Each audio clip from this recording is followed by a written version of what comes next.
ஆயத்தமா வால்யூம் 3ல் ஆண்டவர் அப்படியே முன்னாடி நிற்க வச்சு நம்ம அவரை பார்த்து பாடுற மாதிரி ஒரு பாட்டு.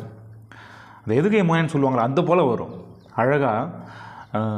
சாலேம் ராஜா சாரோன் ரோஜா பள்ளத்தாக்கின் லீலி நீர், சிங்காசனம் வீற்று இருக்கும் யூதராஜ சிங்கம் நீர், அப்படி ஆரம்பிச்சுட்டு மேன் முடியும் பாருங்க. தேவாதி தேவனாமே ராஜாதி ராஜனாமே என் உள்ளத்தில் வாருமே ஆமேன் ஆமேன் ஆமேன்.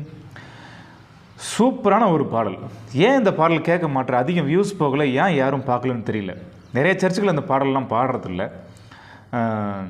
என்ன கருவில் இருந்து தாங்குனீங்களே, உலகம் தோன்றதுக்கு முன்னாடி என்னை காப்பாற்றுங்க, இப்போ நீங்கள் சாப்பாடு போடுறீங்க, காப்பாற்றுறீங்க, சுகம் கொடுத்தீங்க, அதை கொடுக்குறீங்க, நோய் வராது, வியாதி வராது, இப்படியே பாடி பாடி பாடி ஒரு மாதிரியான ஒரு எப்பயும் கேட்குற மாதிரியான ஒரு மனநிலைமையில் இருக்கிற பாடல்கள் இருக்கிற மத்தியில் அவரை துதித்து அவரை பாடி அவருடைய நாமங்களை சொல்கிற மாதிரியான பாடல்களை ஏன் செலக்ட் பண்ணி கரெக்டாக பாட மாட்டுறாங்கன்னு புரிய மாட்டேங்குது.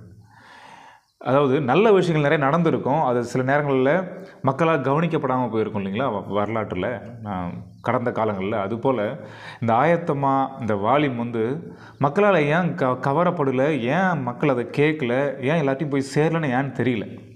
அதுக்கு இன்ஃப்ளூயன்ஸுன்னு சொல்லுவாங்க. அது எப்படியாச்சும் விளம்பரம் பண்ணலையா, இல்லை திடீர்னு ஒரு சாங் ட்ரெண்ட் ஆகும். இப்போ கிருப கிருப கிருப அது ட்ரெண்ட் ஆகி அந்த பாஸ்ட் கொஞ்ச நாள் அப்படியே 100 வால்யூம்லாம் போட்டு நான் பண்ணிகிட்டு இருந்தார்.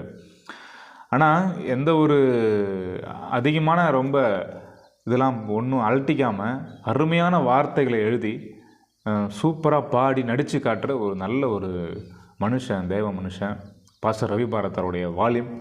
தயவுசெய்து அந்த பாட்டை கேட்டு பாருங்கள், இந்த பாட்டை கேளுங்கப்பா, கேட்டு பாருங்கப்பா, சர்ச்சில் பாடுங்க, அருமையாக இருக்கும். பாடல்களே மாற்றும், பிரசங்கமே தேவையில்ல, அப்படி இருக்கும் அந்த வார்த்தைகள்லாம். தேங்க்யூ.